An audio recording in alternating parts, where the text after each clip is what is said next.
안녕하세요. 오천원 강사입니다.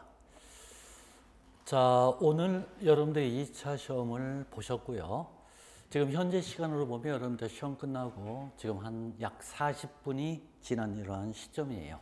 그래서 오늘 여러분들이 보셨던 관세법 기출문제 일단 총평을 좀 몇 가지 하고요. 문제에 대해서 간단하게 설명을 한번 드려보도록 하겠습니다.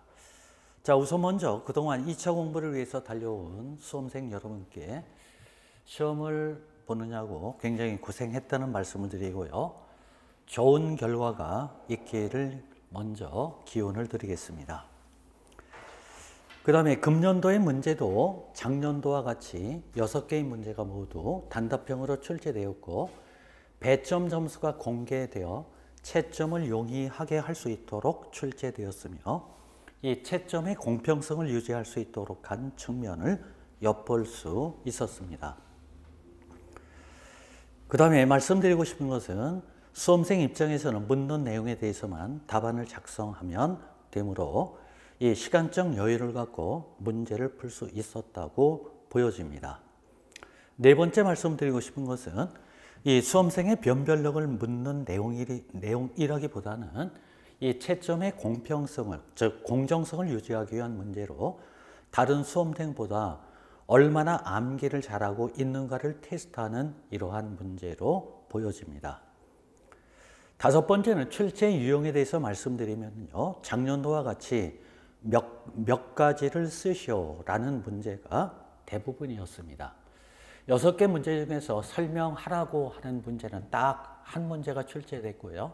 대부분의 경우는 몇 가지 중에서 몇 가지를 쓰시오라고 하는 그러한 문제가 출제가 되는데 한마디로 얘기해서 객관식 유형의 그러한 문제가 출제되지 않았냐 이렇게 생각이 됩니다. 그 다음에 6번째는 출제 내용을 살펴보면 2차를 공부한 수험생이라면 한 번쯤 접했던 내용이 출제되었고 관세사 업무의 핵심적인 이 관세부가 징수에서는 한 문제도 출제되지 않은 것은 다소 아쉬움이 있다라고 말씀을 드릴 수가 있습니다. 7번째는 작년도에는 예상치 못했던 부분에서 2개의 문제가 출제되었으나 금년도에는 그러한 문제가 없기 때문에 비교적 평이하게 출제되었다라고 하는 것을 엿볼 수 있고요. 8번째는 문제의 내용으로 보아 80분 내에 충분히 쓸 수 있도록 문제가 출제되었다고 보여지고요. 시험이 끝난 후 수험생 자신이 어느 정도의 점수를 받았는지 파악할 수 있도록 출제되었다. 이렇게 말씀드리고 싶습니다. 9번째는 2차 공부를 충실히 한 수험생의 경우 분명히 고득점을 받을 수 있는 이러한 문제가 출제가 됐고요. 나머지 3과목 중에서 좀 미진한 부분에 대해서는 관세법에서 고득점을 올려서 평균 점수를 올려주는 그러한 과목이 아니었나 이렇게 생각됩니다. 그 다음 10번째는 특히 1차 관세법 및 2차 관세법 강의 시에 강조했던 목차 암기 공식 및 강 내용에 대한 암기 공식을 이용을 해서 답안을 작성하는 문제가 다수 출제되어 이를 이용해서 쉽게 답안을 작성할 수 있었으며 시간적 여유를 갖고 다른 문제도 충실히 작성하지 않았을까 이렇게 보여집니다. 그 다음에 11번째는 이번 시험을 대비해서 총 22회의 모의고사를 보았고요. 모의고사 해설 시 여러 번 강조를 했고 항상 해설을 할 때마다 여러분한테 귀가 따갑게 말씀을 드렸죠.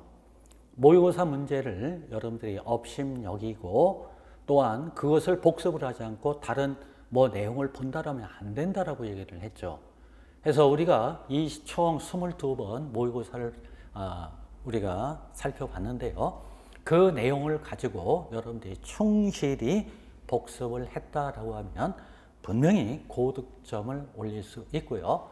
그때도 말씀드린 것처럼 제가 항상 이런 2차 강의를 한다든가 해설을 한다든가 등등을 할 때 항상 그런 얘기를 많이 했어요. 여러분들이 새로운 어떠한 문제, 창출을 할 수 있는 것은 아니고 모의고사 볼 때의 문제라든가 등등 기본 시간에 말씀드렸던 그러한 내용을 한도로 해서 어떻게 하면은 암기를 해서 머리에 숙지를 할 것이냐 라고 하는 것을 항상 생각하라고 얘기를 했고요. 복습을 충실히 한 수험생의 경우는 분명히 고득점을 올리지 않았을까 이렇게 생각이 됩니다.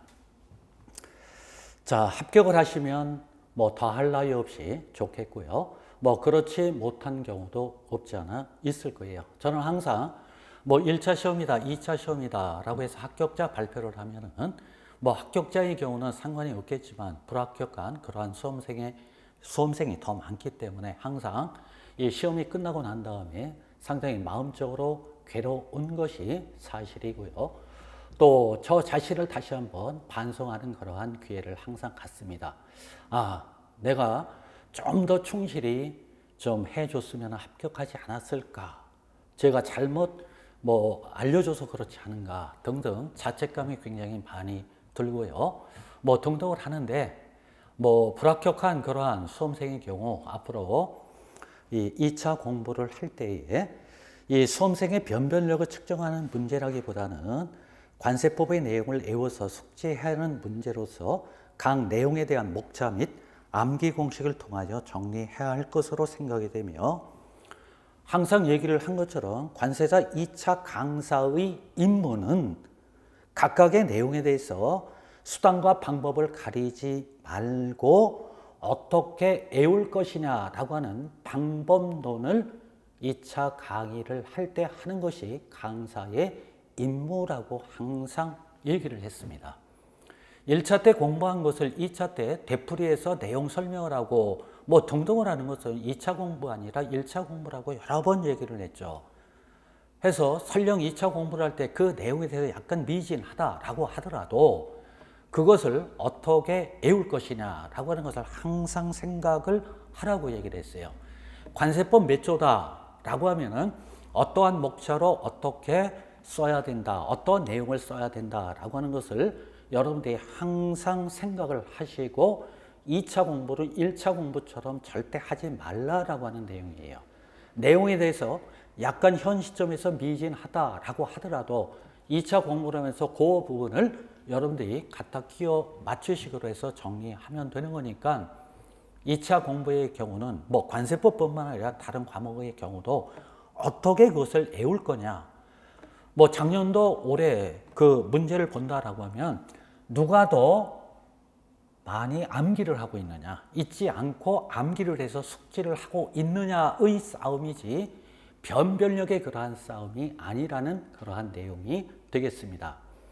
뭐 내년도에는 올해와 같이 이러한 유형으로 출제가 되면은 뭐 그럴 수도 있겠지만은 항상 강사 입장에서 또한 수험생인 여러분들 입장에서는 항상 이러한 유형, 다른 유형으로 분명히 출제가 될 것이다 라고 하는 것을 분명히 생각을 하고 항상 준비를 해 와야 될 아주 중요한 거란 부분이죠. 그래서 항상 말씀드린 것처럼 2차 공부의 가장 핵심적인 부분은 목차 및 키워드라고 하는 것이 가장 중요한 부분이 되고요. 목차를 잘 선정을 하면 목차 안에 쓸 내용이 전부 있다라고 하는 것을 여러분들이 분명히 생각을 하시고 어려운 그러한 길을 선택하지 말고 분명히 지름길이 있는데도 불구하고 대부분의 2차 수험생의 경우는 굉장히 어려운 그러한 길로 간다라고 하는 것을 많이 엿볼 수 있는 그러한 부분이에요. 그래서 제가 2차 강의를 할 때 그러한 것들을 이 수험생에게 타파를 하기 위해서 상당히 강조를 하고 있는 그러한 그 시점이다라고 하는 것을 말씀을 드리면서 현재 내년도를 대비해서 강의를 지금 현재 하고 있는데 이 각각의 내용에 대한 목차 및 키워드와 관련된 부분 하고요. 또한 관세법 문제율표, 이 관세법 문제율표라고 하는 것은 이러한 유형의 단답형 문제의 경우 어떻게 외울 것이냐라고 하는 그러한 부분이 있고 제 2차 교재에 보면 목차 및 키워드 노트에 보면은 출제가 될 그러한 부분에 대해서는 전부 밑에다가 암기 공식을 전부 부연 설명을 했어요. 아마 그것을 여러분들이 외웠다라고 하면 올해의 경우도 많이 여러분들이 고득점을 올리는데 일익을 담당하지 않았을까 이렇게 생각이 됩니다. 그래서 지금 현재 목차 및 요 키워드라든가 또는 관세법 문제 율표의 내용을 정리하면 여러분들이 단기간 내에 효과적으로 2차 공부를 잘 해서 최종적으로 합격하지 않을까 이렇게 생각을 합니다. 자, 이상 기출문제와 관련해서 총평에 대해서 말씀을 드렸고요. 간단하게 문제 1번부터 해서 한번 살펴보도록 하죠. 자, 문제 1번은 통관 등에 관한 내용이다. 다음 물음에 답하시오. 물음 1은 통관의 정의를 간략히 쓰고 통관의 요건 3가지를 설명하시오. 자, 통관의 정의는 관세법 2조 13호의 규정을 하고 있어요. 관세법에 따른 절차를 이행을 해서 물품을 수출, 수입 또는 반송하는 것을 말한다. 꼭 간단히 쓰면 되고요. 그 다음에 두 번째 물었던 것이 통관 요건 3가지를 설명하시오. 자, 해서 관세법상 통관 제도는 226조부터 261조까지 많은 조항이 규정이 되어 있는데요. 이 부분도 모의고사 때 한번 출제를 했던 적이 있고요. 이러한 내용의 경우 226조, 227조, 228조를 쓰는 그러한 내용이에요. 항상 제가 강조하는 것은 무엇을 강조를 하느냐? 226조 허가 승인 등의 증명의 확인이다. 그에 대한 내용이 3가지가 있다. 시행령에 있다. 그것을 어떤 목차로 해서 쓸 것이냐라고 하는 것을 항상 중요시 생각했던 부분이에요. 그래서 이 통관의 요건은 226조 허가 승인 등의 증명 및 확인, 227조 의무이행의 요구, 228조 통관 표지라고 하는 내용으로 여러분들이 쓰시면 될 내용이 되겠고요. 또 목차 암기식을 이용을 해서 이것을 쓰시면은 충분히 잘 쓰지 않았을까 이렇게 생각이 됩니다. 그래서 그 부분 가지고 얘기를 쓰시면 되겠고요. 요 문제와 관련해서 금방 얘기했던 통관의 정의는 2조 13호에 있는 내용을 쓰면 되고요. 통관의 요건은 지금 말씀드렸던 3가지의 그 내용을 쓰시면 되겠습니다. 근데 그 두 번째의 경우, 그 두 번째 통관의 요건, 요 3가지를 쓰는 것은 이제 요것은 3가지를 쓰시오가 아니라 설명하시오라고 되어 있기 때문에 요 부분은 법에 규정된 내용을 모두 쓰면은 되지 않을까 이렇게 보여지는 문제가 되겠습니다. 그래서 이것은 10점, 100점에 있어서 통관의 정의의 경우는 많이 준다면 2점이고 통관의 요건 요 3가지의 경우 8점으로 요 100점을 우리가 살펴볼 수 있는데요. 좀 10점 문제, 8점 정도의 100점의 문제로서는 약간 좀 분량이 많은 문제였다라고 하는 것을 보고요. 또 이 문제를 제가 출제를 했을 때 그 관련된 횟수의 여러분들 그 모의고사 관련해서 제가 갖고 있는 자료를 한번 쭉 봤더니 특별히 잘 쓴 그러한 수험생은 없었다. 그랬을 때 그 모의고사를 봤을 때 못 썼지만은 분명히 뭐를 하라고 그랬죠? 복습을 하라고 그랬죠. 그러면은 충분히 커버가 되는 거예요. 복습을 안 한 수험생의 경우는 분명히 통탄을 할 거예요. 말을 좀 들었으면 어떻게 했느냐. 항상 제가 이런 해설을 할 때 항상 애처롭게 생각한 부분이 바로 그거예요. 설마 그 문제가 나올까라고 여러분 자신이 스스로 그렇게 생각을 하시는데 굉장히 위험천만한 행동이라고 하는 것들이에요. 그 다음에 그 본 문제는 그 10회 모의고사에서 즉 10회 모의고사 문제 5번에서 관세법상 통관의 요건에 대하여 설명하시오 라고 10점짜리로 출제했던 내용이 되겠습니다. 자, 그 다음에 물음 2를 보면 원산지 확인 등과 관련하여 첫째 원산지 확인 기준 2가지와 통관 제한 사유 4가지를 쓰고 환정 물품 등에 대한 유치 사유와 네 번째 세관장의 후속 조치 5가지를 쓰시오. 자, 여러분들이 모의고사를 볼 때 제가 항상 첨삭을 할 때 그런 얘기를 했어요. 묻는 내용대로 거기에 똑같이 1번의 양가로, 2번 양가로 등등이 있으면 그것을 목차로 해서 채점하기 좋게 목차를 잡으라고 얘기를 했어요. 어떤 수험생이 한 20%, 30%의 경우는 문제를 줬는데도 불구하고 쓰라는 내용을 줬는데도 불구하고 그거 무시하고 뭐 앞에 다운 찍 긋고 동동동동 하는데 그것도 괜찮긴 괜찮은데 채점을 할 때에 채점위원이 분명히 놓칠 수도 있는 부분이에요. 그래서 이것은 내가 이 정도의 실력이 있다라고 하는 것을 표현을 해주는 것이 답안지 쓰는 거란 요령이에요. 어떻게 됐든 내가 그 내용을 정확하게 알든 모르든 간에 원하는 그러한 목차에서 원하는 그 내용을 쓰면 되는데 그런 거 무시하고 쓰는 수험생들이 굉장히 즉 한 20% 30%의 경우가 있었는데 제가 항상 그 첨삭을 할 때 이렇게 쓰면 안 된다. 주어진 목차 즉 주어진 내용에 대한 목차를 선정을 해서 쓰는 것이 채점을 할 때 상당히 용이하다라는 얘기를 많이 했어요. 그래서 안 되면은 답안지를 들고 저한테 뭐를 하라고 그랬어요? 신청을 하라고 그랬어요. 면담 신청을 하라고 그랬어요. 그래서 면담 신청한 그 수험생의 경우도 다수가 있었는데 그렇지 못한 그 수험생의 경우는 조금 그러한 측면에 있어서 불이익을 받지 않았을까라고 염려가 되는 부분이 바로 그 부분이에요. 그래서 1번의 원산의 확인 기준 두 가지의 경우는 229조 1항에 두 가지가 있어요. 그것을 쓰면 되고요.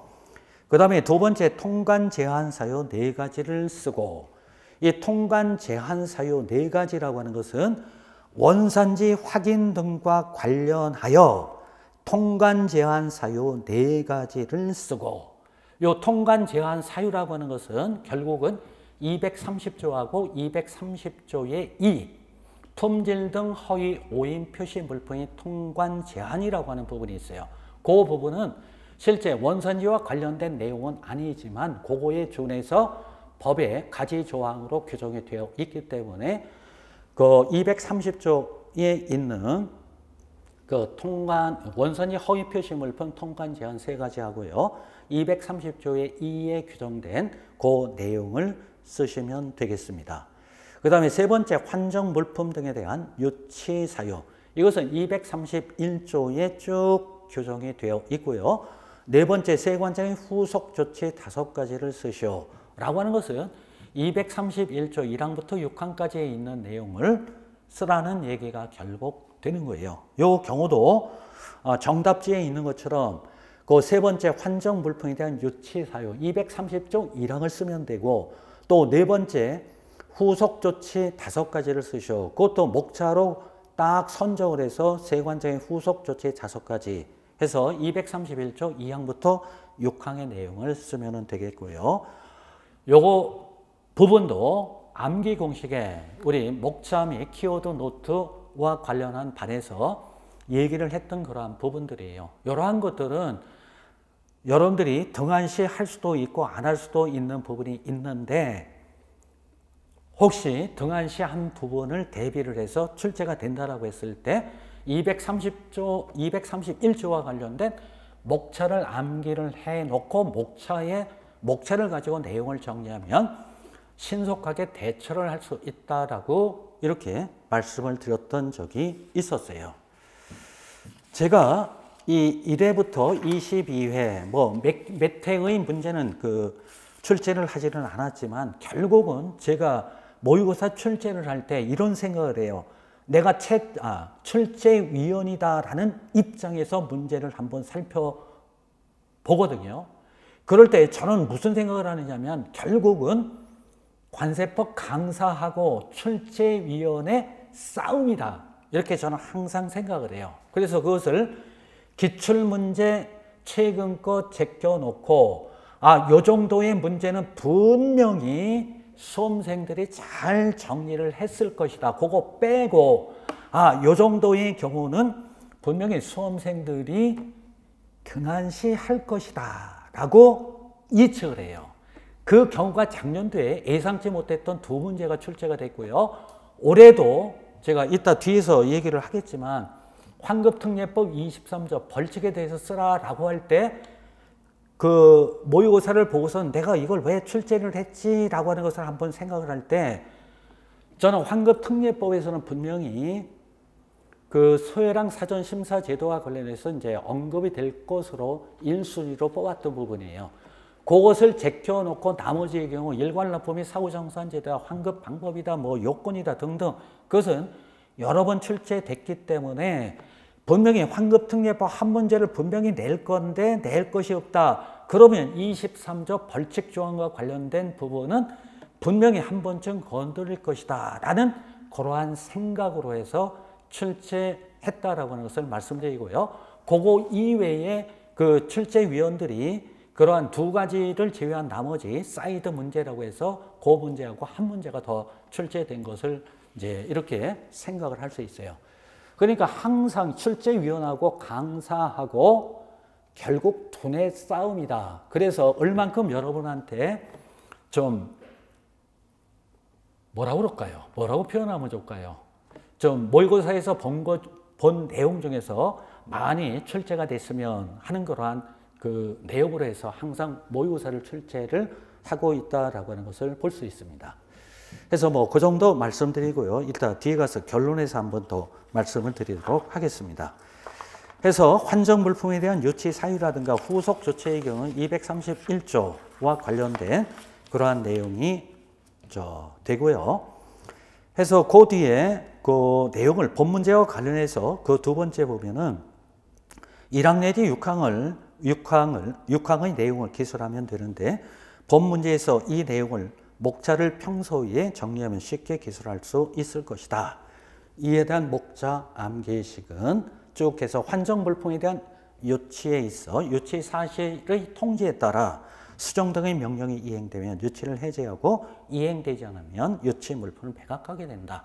그게 목차예요. 이게 딱 맞는 그 내용이고 그 목차대로 갖다 쓰시면 원하는 내용이 전부 쓸 수 있는 그 내용이 되겠습니다. 그러면은 그 환정 물품과 관련을 해서 이것을 쓴다면 100점, 15점 중에서 2가지하고 4가지, 6문제죠. 그러면 9점을 맞을 수 있어요. 9점을 맞는 그런 내용이에요. 그 다음에 1번 문제 50점짜리 물음 3에서 관세법에서 규정하고 있는 통관의 제한에 의거 첫째, 수출입의 금지 물품 3가지, 지식재산권 보호 대상 6가지, 통관 보류의 사유 6가지를 각각 쓰시오. 자, 이 문제의 경우도 모의고사에서 전부 우리 살펴봤던 내용이 되고요. 이러한 것들은 간단한 암기 공식을 통해서 정리를 해 두시면 뭐 모의고사에 출제가 됐다 안 됐다 그거 여부 관계없이 항상 쓸 수 있는 그 내용이 되겠습니다. 그래서 첫 번째 수출입의 금지품 3가지의 경우 234조에 있는 내용이죠. 이것은 아마 대부분의 수험생들의 경우는 전부 잘 쓰지 않았을까 이렇게 하고요. 모의고사 16회 4번 문제에서 관세법상 금지품 수출입제에 대한 다음의 물음에 답하시오 해서 이미 살펴보았던 이러한 문제이고 또 이 문제를 해설을 할 때 강조했던 그 내용이 되겠습니다.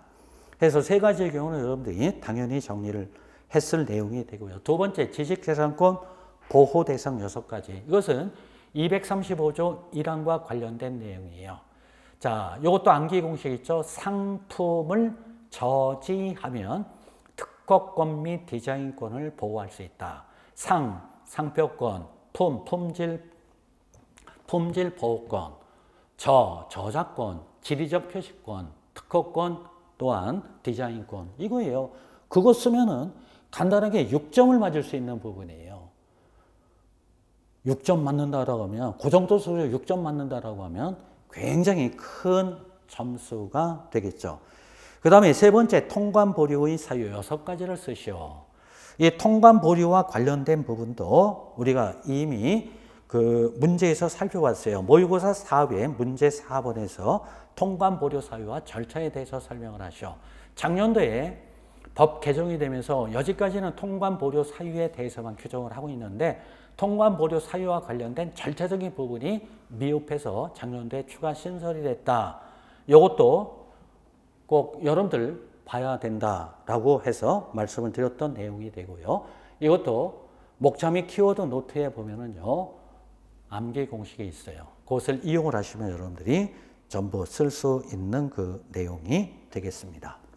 그래서 이러한 물음 3의 경우도 15점의 경우 굉장히 큰 거예요. 여기서 15점 놓치면은요, 뒤에 있는 10점짜리 문제 1개 반을 놓친다라는 얘기가 돼요. 어떻게 됐든 50점짜리의 경우는 적어도 40점 이상을 맞아야 적어도 60점 이상이 돼서 70 몇 점 정도에서 다른 과목에 점수를 올려주는 거란 역할을 하는 것들이에요. 자, 그 정도 보고요.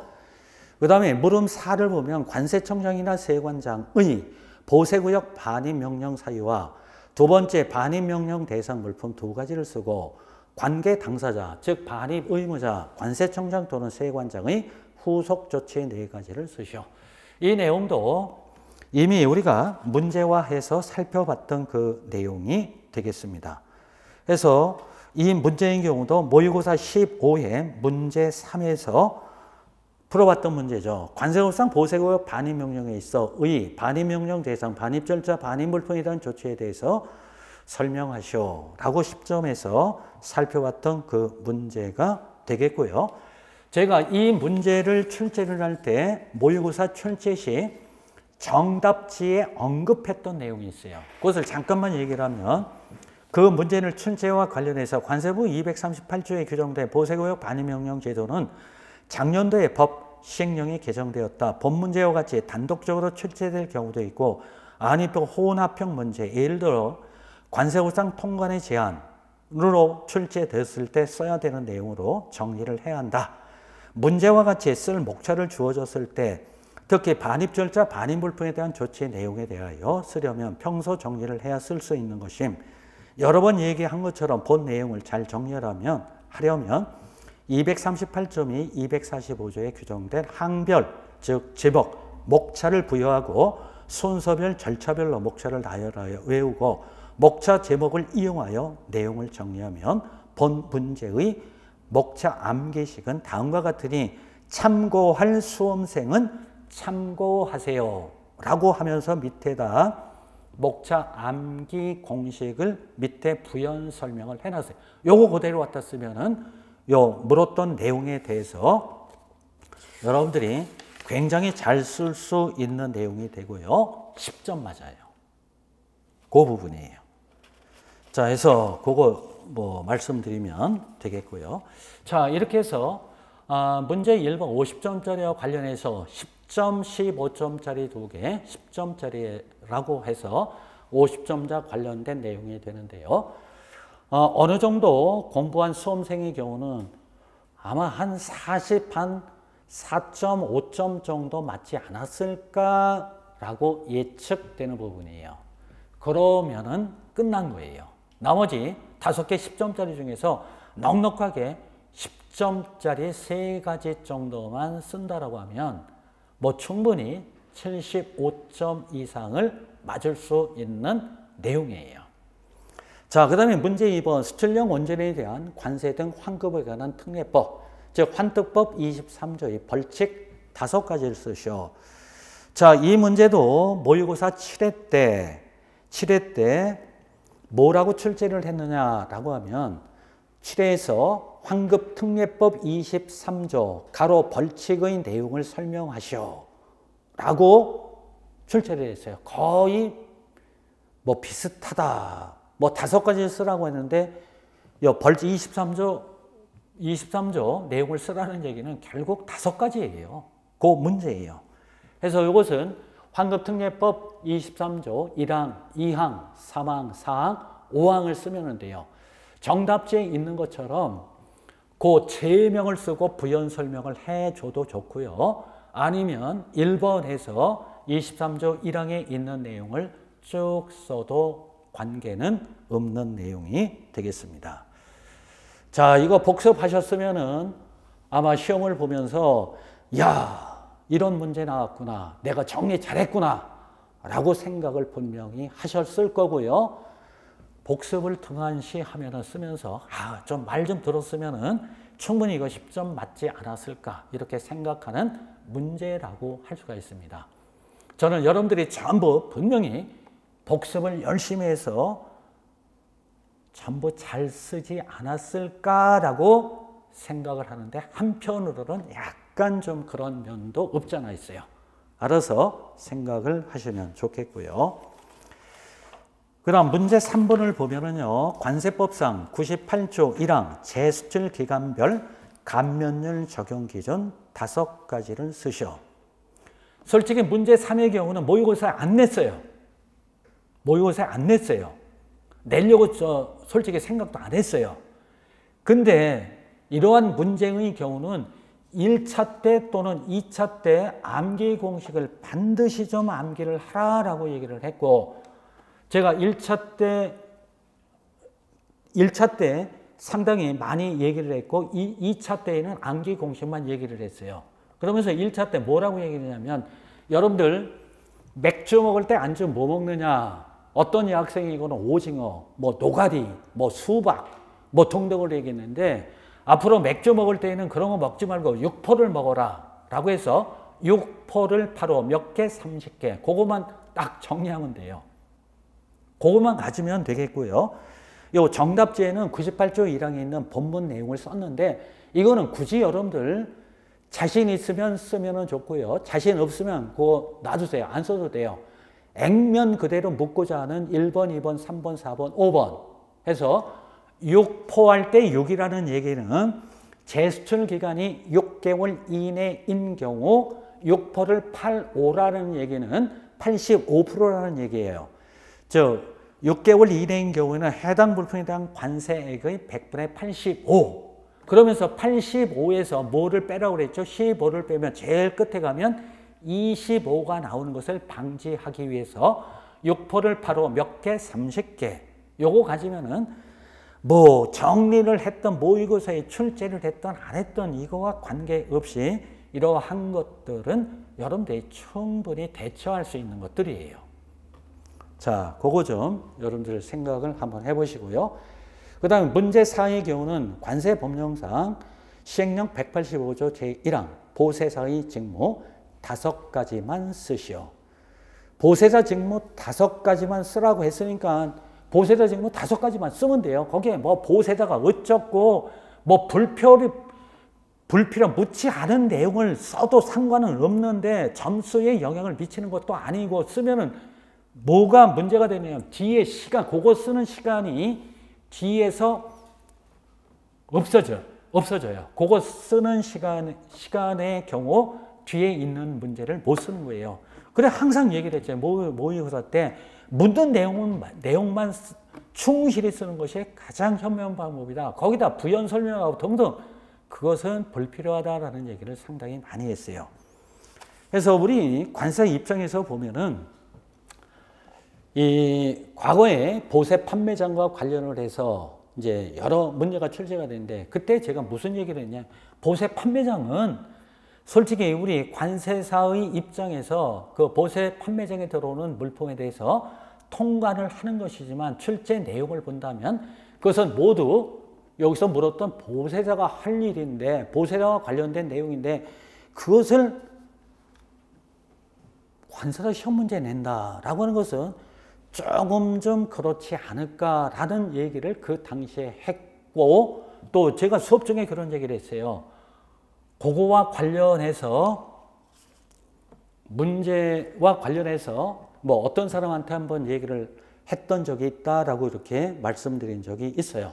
이 보세사의 직무와 관련해서 이것도 아까 말씀드렸던 분명히 출제위원하고 강사하고 문제와 관련된 하나의 머리 싸움이라고 하는 중에서 이것을 얘기해요. 보세사의 직무와 관련된 부분 해서 여기 이제 출제가 됐는데요. 185조 1항에 있는 이 6가지 중에서 5가지만 쓰면 돼요. 굳이 5가지를 쓰라고 하는데 모의고사에 보면은요, 8가지 중에서 4가지를 써라, 5가지를 쓰라고 하면 굳이 다 써요. 그거 쓰면은 안 돼요. 아니 뭐 쓴다고 해서 누가 뭐라고 할 사람은 없지만 그거 쓰는 시간에 뒤에 것을 못 쓴다는 게, 쓰라고 하면 그것만 쓰시라는 얘기가 돼요. 그래서 이 6가지 중에서 5가지를 쓰면은 이렇게 되고요. 이 4번 문제와 관련해서도 모의고사 16회 문제 6번에서 이러한 문제를 출제를 했어요. 해서 관세법상 보세사에 관한 다음 물음에 답하시오. 물음 1. 보세사의 결격 사유와 보세사의 직무를 쓰시오. 라고 하는 문제에서 살펴봤고요. 이것도 꼭 정리를 하고 전체 요것만 정리하지 말고 165조하고 시행령 185조, 185조의 2에 있는 내용도 전체 목차를 암기를 해서 혹시 모르니까 정리를 하라라고 강조도 했던 내용이 되겠습니다. 그래서 이 문제의 경우는 좀 여러분들이 등한시 하지 않았을까라고 생각을 하는 그러한 문제인데 해설 때 복습만 했으면은 충분히 쓸 수 있는 그러한 문제가 되겠습니다. 문제 5번을 보면은요, 관세법상, 즉, 관세법 111조 제2항, 세관 공무원이 해당 사안에 대하여 이미 조사를 받은 자를 다시 조사할 수 있는 경우 5가지를 쓰시오. 자, 이것은 묻는 내용과 마찬가지로 111조 제2항 해서 111조라고 하는 내용이 2항이 뭐냐면 중복조사의 금지라고 하는 그러한 내용이에요. 그것을 물었던 그 내용이 되고요. 요 문제 5번의 경우도 실제 요 문제는 제가 출제를 했던 적은 없었고요. 앞에서 얘기를 한 것처럼 이 부분도 납세자 권리와 관련된 부분도 한 번쯤 뭐 여러 유형의 그러한 문제로 해서 출제가 될 것이다 라고 해서 쭉 뽑아보니까 한 4문제를 출제했는데 이것만 유독 없어요.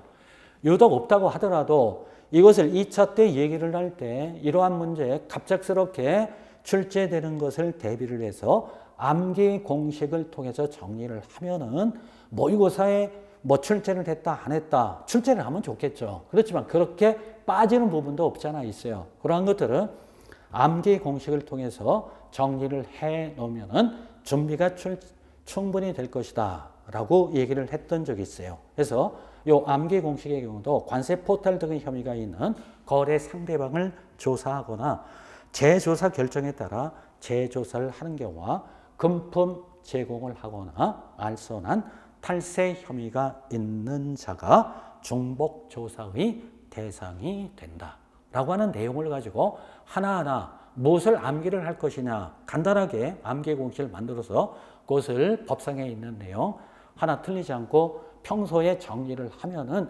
충분히 예상을 못했다고 하더라도 여러분들이 충분히 쓸 수 있는 그러한 내용이 되겠습니다. 그 다음 마지막 문제 6번 관세법상 23조 1항 관세징수권 소멸시효 중단사유 5가지만 쓰시오. 자, 23조 1항에 8가지가 규정이 되어 있어요. 그 중에서 5가지만 쓰시오.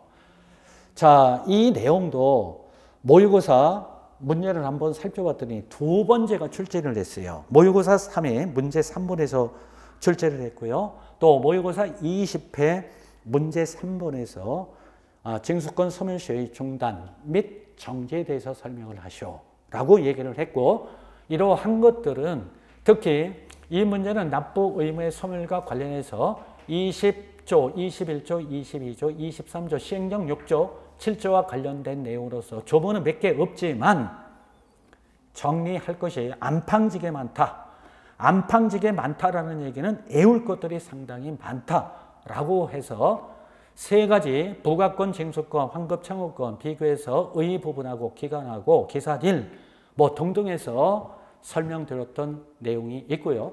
이것도 20회 때 해설을 하면서 그런 얘기를 했어요. 이런 것들은 8가지를 아무런 간거 없이 정리를 하면 그때마다 하나씩 빠져서 8개인데 나중에는 3개밖에 못 쓴다.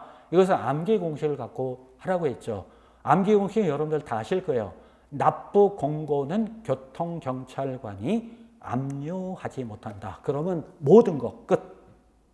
그렇게 하면 돼요. 그래서 이러한 문제의 경우 막바로 중단사유 5가지를 쓰는 것보다는 앞에 관세징수권의 소멸시효는 다음 각호의 어느 하나에 해당하는 사유로 중단된다. 이렇게 코멘트를 해주고 밑에 5가지를 쓰면은 아주 멋진 이러한 답안이 되겠습니다. 자, 이렇게 해서 여러분들이 오늘 실시한 관세법 기출문제와 관련해서 뭐 여러 가지 총평을 했고요. 또한 간단하게 문제 해설을 여러분한테 해드렸는데 어찌됐든 공부하느냐고 굉장히 수고가 많았고요.